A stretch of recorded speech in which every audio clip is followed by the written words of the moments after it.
Oke, teman-teman, ini video kedua saya. Saya di sini sekarang akan membedah tentang narsis di Indonesia gitu ya, di sekitar kita. Oke, teman-teman, pernah nggak kalian dengar orang bilang, ih lu mah foto selfie mulu, gitu. Terus di Instagram dibilang dasar narsis gitu ya, kayak gitu. Nah, di tongkrongan kita juga kata narsis itu sering banget disamain sama orang yang hobi dandan, hobi foto muka sendiri, atau orang yang pede tampil di depan umum. Padahal secara psikologi itu salah kaprah, teman-teman. Oke, jadi orang yang selfie itu paling mentok cuma genit atau lagi senang sama penampilannya. Tapi narsisme yang sesungguhnya jauh lebih dalam dan berbahaya dari sekedar suka kamera. Oke. Nah, biar gampang dibedain, ada beda mendasar antara percaya diri yang sehat, health self-esteem, sama narsisme gitu. Nah, orang yang percaya dirinya sehat itu bakal mikir, saya punya kelebihan nih, tapi kamu juga hebat kok dengan cara kamu. Itu yang self-esteem sehat gitu ya. Tapi orang dengan narsis, dia punya pola pikir, saya harusnya kelihatan paling hebat. Dan supaya saya kelihatan paling hebat, kamu harus saya injek atau bikin kelihatan kecil. Nah, ini bedanya ya teman-teman ya, beda banget kan? Nah, ada buku riset bagus dari profesor psikologi, namanya itu adalah Profesor Jen Tweng dan Keith Campbell tahun 2009. Judulnya adalah The Narcissism Epidemic. Jadi mereka nemuin bahwa sifat narsis ini bukan lagi sekedar sifat bawaan segelintir orang, tapi udah jadi wabah perilaku modern. Oke, jadi hari ini kita bedah secara ilmiah kenapa orang narsis itu makin banyak, apa aja bentuknya di sekolah, di kampus, di kantor, dan gimana cara kita menghadapinya tanpa bikin diri kita makan hati. Oke, jadi sampai sini kalian udah paham ya bedanya orang yang sekedar percaya diri sama orang yang benar narsis. Oke, kalau foundasinya udah dapat, sekarang kita masuk ke segmen berikutnya. Kita bakal bedah dua tipe narsisme. Oke, nah jadi di dunia psikologi teman-teman, ada penelitian sangat terkenal dari Profesor Paul Wing tahun 91. Beliau ini dari Wellesley College Amerika Serikat yang judulnya itu adalah Two Faces of Narcissism gitu ya. Nah, riset ini terbukti kalau narsisme itu punya dua wajah yang beda drastis. Yang pertama adalah narsis terbuka atau grandiose, dan yang kedua adalah narsis terselubung atau covert. Nah, yang pertama adalah narsisme terbuka, oke, atau grandiose narcissism gitu. Nah, teman-teman, ini tuh tipe yang paling banget gampang ditebak, oke. Jadi ciri khasnya itu adalah dia itu haus panggung, arogan, suka pamer, dan merasa aturan hidup itu cuma berlaku buat orang lain. Oke, jadi bukan buat dia gitu. Oke, contohnya misalkan di sekolah, di kampus, ya. Nah, jadi misalkan ya ada teman sekelas kalian yang kalau dapat nilai bagus itu dia biasanya langsung teriak di kelas nih. Ah, gampang banget ujiannya bro, yang dapat nilai C mah malas belajar kali. Nah, tapi gilirannya nilai dia jelek, dia bakal nyalahin dosennya yang dianggap sentimen sama dia. Jadi serba salah, jadi susah ya. Oke, contoh di kantor yang kedua. Teman-teman yang udah kantor ya, biasanya suka ada rekan kerja atau atasan yang hobi untuk klaim hasil kerja tim ya. Jadi begitu proyeknya berhasil, dia bakal ngomong ke bos besar, misalkan ini berkat konsep dan arahan saya nih gitu ya. Tapi begitu proyeknya gagal, lalu ada yang komplain, dia langsung cuci tangan dan lempar kesalahannya ke staf bawahannya. Oke, hati-hati sama orang yang seperti di kantor. Ya. Lalu yang kedua tadi adalah narsisme terselubung atau covert narcissism. Oke, nah ini adalah tipe yang sering menipu dan paling banyak berkeliaran di sekitar kita. Mereka nggak kelihatan sombong gitu, tapi cara kerjanya lewat playing victim alias pura-pura jadi orang yang paling menderita atau paling suci di dunia. Oke, contoh misalkan di kampus ya, misalkan kita kan sering tugas kelompok kan kalau di kampus. Oke, nah ada anggota kelompok yang sama sekali nggak kerjain bagian makalahnya.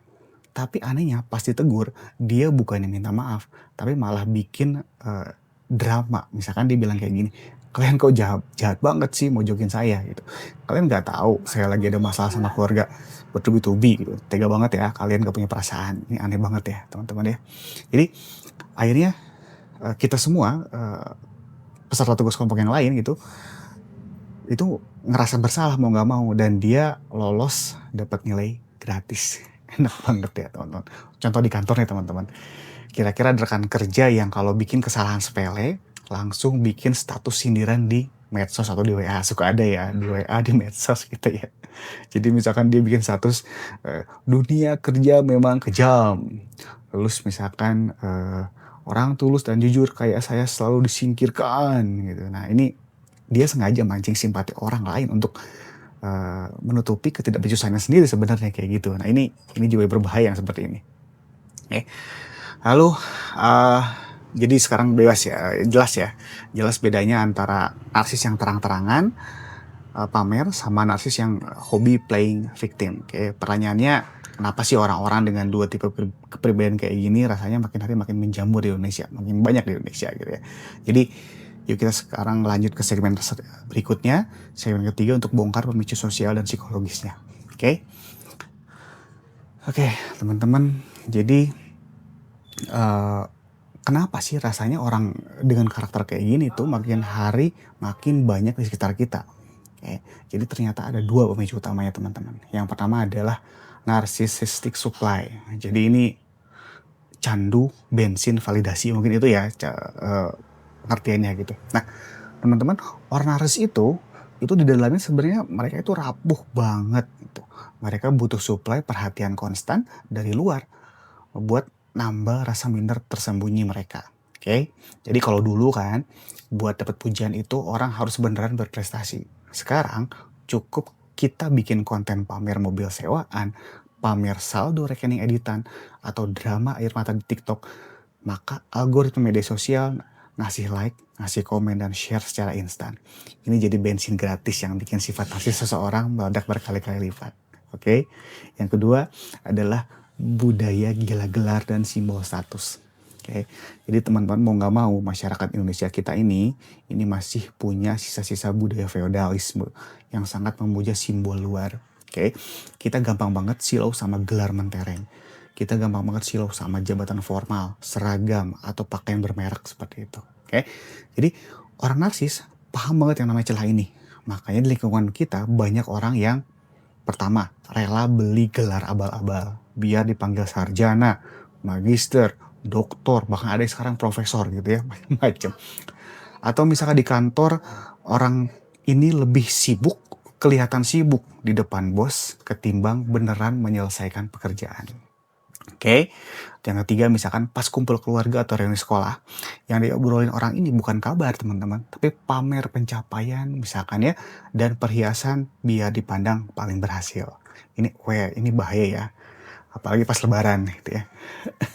Oke, jadi kebayangkan gimana nih kalau medsos dan budaya status kita akhirnya jadi pemicu suburnya sifat narsis ini. Tapi bahayanya nggak cuma sampai di sana teman-teman. Di segmen nanti selanjutnya keempat, kita bakal masuk ke bagian yang paling krusial, yaitu taktik manipulasi berbahaya yang sering dipakai untuk orang narsis buat bikin korbannya merasa bersalah atau bahkan merasa gila. Oke? Nah, di yang segmen keempat ini, ciri paling berbahaya dari orang narsis itu ternyata tercatat sangat jelas dalam DSM-5TR. Oke, teman-teman yang non psikologi, buat kalian yang baru tahu dengar istilahnya, DSM-5TR itu adalah singkatan ya. Jadi Diagnostic and Statistical Manual of Mental Disorder, 5th edition, text revision. Jadi maksudnya 5th edition itu edisi kelima, makanya ada angka 5-nya gitu ya. TR itu adalah text revision, karena sebelumnya tahun 2000 berapa gitu ya, itu tuh ada DSM-5 aja gitu, karena di 2022 ada revisinya, makanya di belakangnya TR, text revision gitu.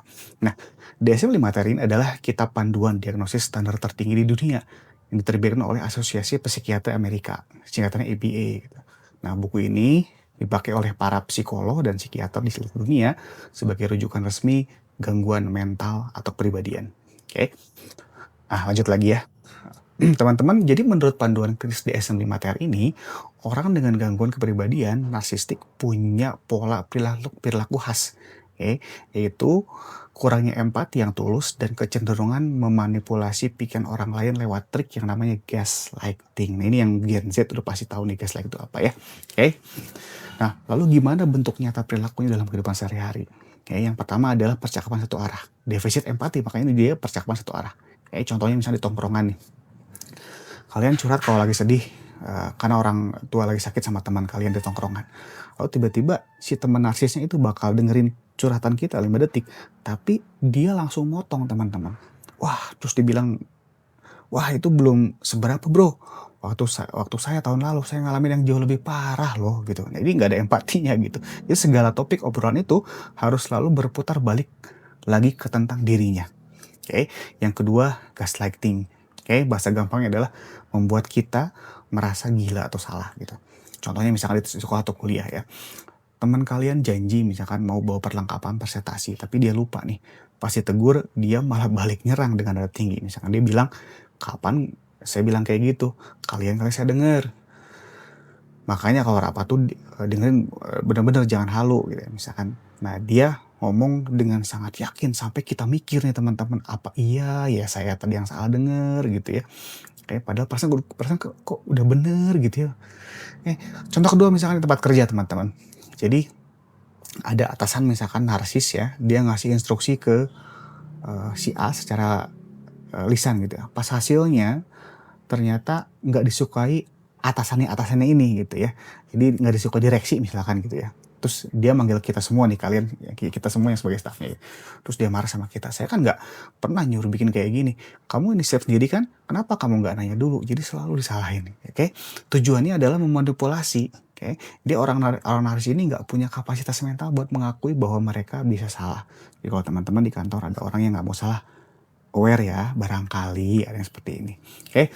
Ngeri ya teman-teman. Jadi kalau udah kena jebakan gaslighting kayak tadi, bikin kita capek mental dan meragukan diri sendiri gitu.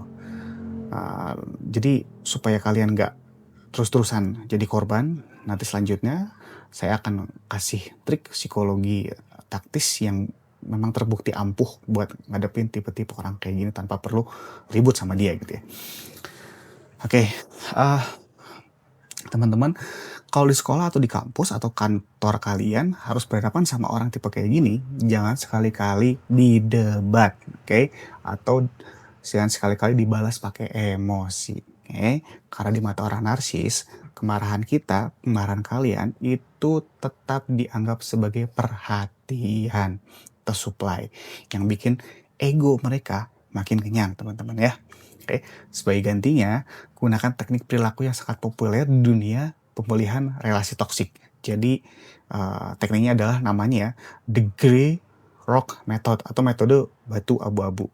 Oke, jadi ini pertama kali diperkenalkan oleh praktisi advokasi Skylar pada tahun 2012. Oke, teman-teman, jadi konsep teknik ini berasal dari psikologi perilaku. Intinya adalah gini, kalau kamu nggak ngasih reaksi emosional, maka perilaku manipulatif lawan bakal padam dengan sendirinya. Gitu ya teman-teman, saya ulangi lagi. Kalau kamu nggak ngasih reaksi emosional, maka perilaku manipulatif lawan bakal padam dengan sendirinya. Oke, ibaratnya ya, bayangkan misalkan sebuah batu kerikil abu-abu di pinggir jalan, nggak menarik, nggak ada warnanya, dan nggak bosin banget. Nah, jadilah seperti batu itu di depan mereka. Oke, contoh konkretnya.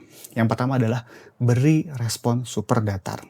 Oke, jadi kalau rekan kerja narsis kalian itu mulai pamer atau nyari gara-gara, jangan kasih respon emosi. Oke, jangan terpancing debat dan jangan pula kasih pujian berlebihan. Cukup dengan jawab datar. Oh gitu?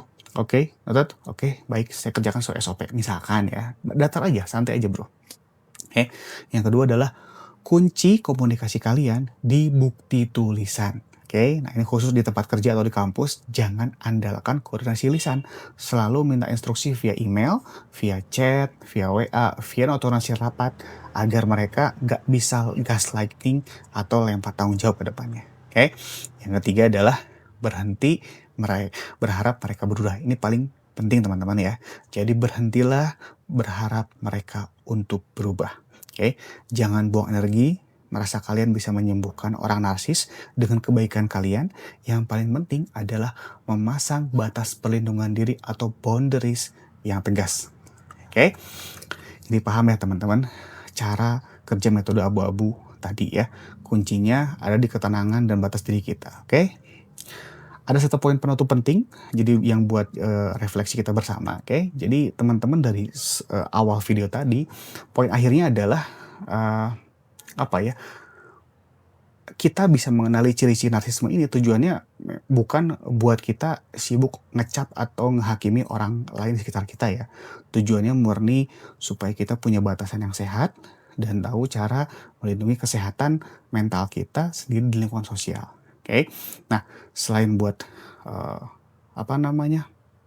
Pasang benteng pertahanan, pemahaman ini juga bisa kita pakai buat mengevaluasi diri kita masing-masing karena batas antara percaya diri yang sehat sama kecanduan validasi itu tipis banget. Oke? Coba sesekali kita tanya ke diri kita sendiri ya. Apakah postingan kita di medsos belakangan ini beneran buat berbagi hal bermanfaat atau diam-diam cuma demi menagih pujian orang lain? Atau misalkan di saat kita ngobrol di tongkrongan, apakah kita masih mau mendengarkan cerita orang lain dengan tulus atau cuma sibuk nunggu giliran buat pamer diri sendiri? Oke, jadi di akhir video, kalian sendiri pernah punya pengalaman pasti dong menghadapi orang dengan karakter narsis kayak gini di sekolah, di kampus, di kantor. Trik apa yang biasanya paling kalian buat ngadepin mereka? Oke, tulis cerita kalian di kolom komentar, kita sharing dan diskusi bareng di bawah. Sekian video ini, sampai ketemu di video berikutnya. Terima kasih, like dan subscribe.